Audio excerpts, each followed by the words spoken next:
Ce qu'il ne fallait pas rater de l'actualité cette semaine, selon Thomas Wiesel. Bonsoir. Bonsoir Vincent, bonsoir tout le monde. Alors, qu'est-ce qu'il ne fallait pas rater ? On commence par le sport. En ski alpin, après les scandales liés à la construction de la piste, toutes les courses à Zermatt ont été annulées. Depuis qu'ils ont décidé de faire l'ouverture de la saison en octobre sur le glacier, 8 courses sur 8 ont été annulées à cause de la mauvaise météo. Du 100%, Vincent. Je crois que la nature essaye d'envoyer un message, mais lequel ? C'est pas très clair.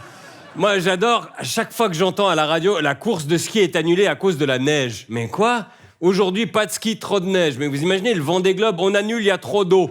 Ils ont qu'à faire comme nous quand il n'y a pas de visibilité, aller moins vite. Cette année, on a donc eu plus de bulldozers qui ont dévalé la piste que de skieuses et skieurs. Peut-être que l'année prochaine, ils auraient meilleur temps d'organiser directement une course de bulldozers sur le glacier. Didier Defago a quand même dit à la matinale, oui, certes, il n'y a pas eu de course, mais il y a eu des images où on a pu constater qu'il avait bien neigé, donc c'est bon pour les stations.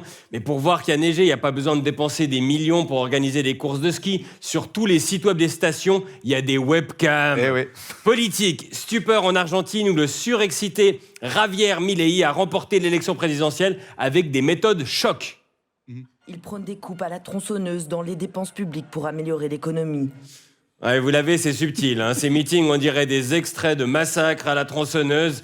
Mais si lui, il a une tronçonneuse pour aller faire ses discours, ça veut dire que quelque part, il y a un pauvre bûcheron qui essaie de couper un arbre avec un programme politique.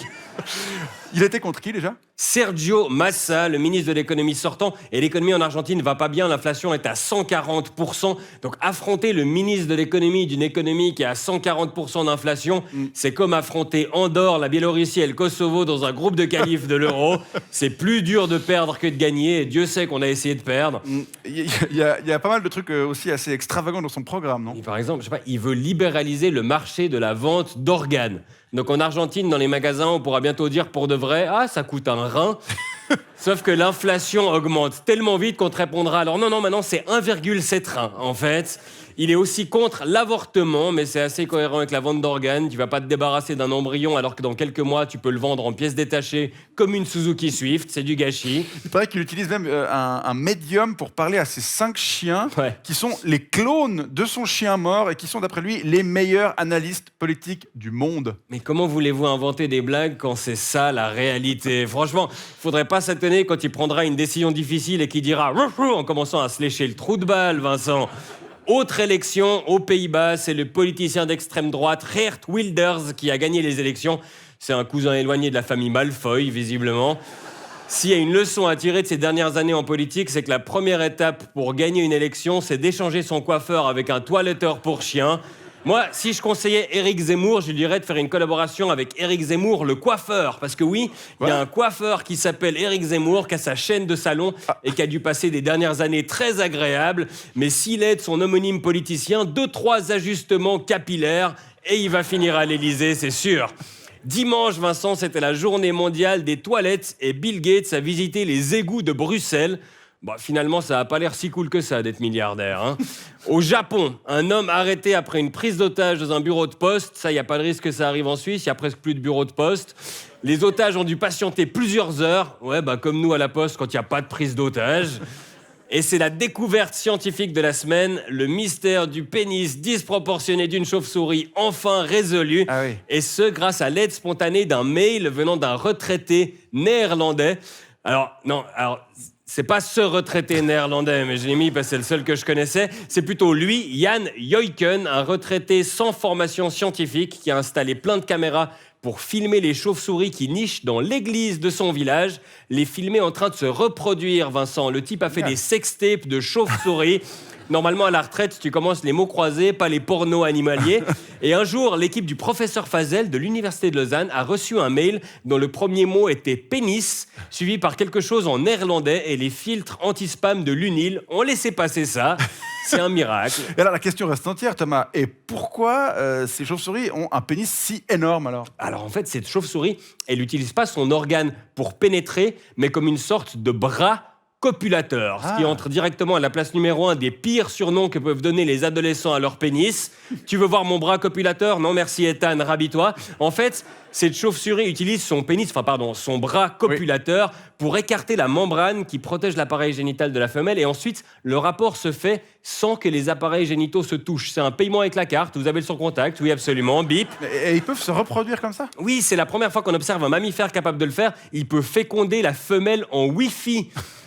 Il airdrop ses spermatozoïdes, Vincent, c'est incroyable. Mais attention, la femelle n'est pas en reste. Elle a un col de l'utérus extrêmement long qui conserve le sperme de différents mâles pendant des mois avant qu'elle en choisisse un pour procréer. C'est incroyable. Elle a un sélecta de semences à l'intérieur.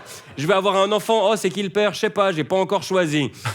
Et à propos de pénis d'église et de retraite, l'émission Mise au point a dévoilé cette semaine la 5212e affaire d'abus sexuels dans l'église catholique, cette fois-ci à l'abbaye de Saint-Maurice. 9 prêtres sont en cause, dont le père abbé par intérim. Oui, lui, il venait de remplacer le père abbé titulaire qui est suspendu pour abus sexuels. Suite à l'émission, on a appris dans un communiqué, le père abbé par intérim se retire. Mais ils n'ont pas un dictionnaire de synonymes à Saint-Maurice. Franchement, il n'y avait pas un meilleur choix de mots que se retire. Parce que là, on dirait qu'il a été attrapé en flagrant délit, ça va pas.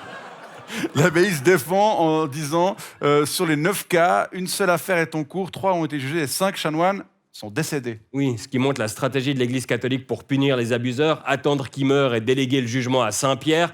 Mais à chaque fois, c'est pareil, on découvre que la hiérarchie a su, et au lieu de dénoncer les prêtres à la justice, ils les ont déplacés ailleurs. Coup de sac, ça envoie pas le bon message. Attention, si tu fais une connerie, on va t'envoyer loin de Saint-Maurice. Oh bon ben cool, let's go quoi. C'est comme à l'école, si tu bavardes, on te change de place. Enfin, c'est pas des punitions, c'est des voyages gratuits. Ça envoie pas le bon message. Si t'aimes pas ta paroisse, t'as qu'à tripoter un gamin puis on va t'en trouver une autre. Ah et comment on fait pour le remplacer? Bah ça tombe bien, il y en a un ailleurs qui a agressé une gamine et qui doit aussi bouger. Ils ont inventé l'Erasmus des pédophiles, Vincent. Notons qu'à Saint-Maurice, l'internat a fermé en 2021 après 215 ans d'existence. Oui, mais vous savez pourquoi l'internat a fermé? C'est pas l'Église qui a réalisé que mélanger ces chanoines libidineux avec des gamins en pyjama, c'était pas l'idée du siècle. C'est parce qu'il y avait plus assez d'élèves. Oh non, les parents veulent plus nous envoyer leurs enfants, mais pourquoi? Faut qu'on fasse plus souvent des burgers à la cantine. Mais purée, t'as les mots enfant, dortoir, surveillant, prêtre. Normalement, t'as tous les voyants rouges qui s'allument. Autant envoyer son gosse dormir chez Michael Jackson, au moins il te rapporte un CD dédicacé. Et je sais que vous en avez marre des blagues sur les curés pédophiles, mais nous aussi. Je me réjouis qu'on puisse arrêter parce que ça voudra dire qu'eux aussi ont enfin arrêté. Merci Thomas, merci, à très bientôt sur ce plateau.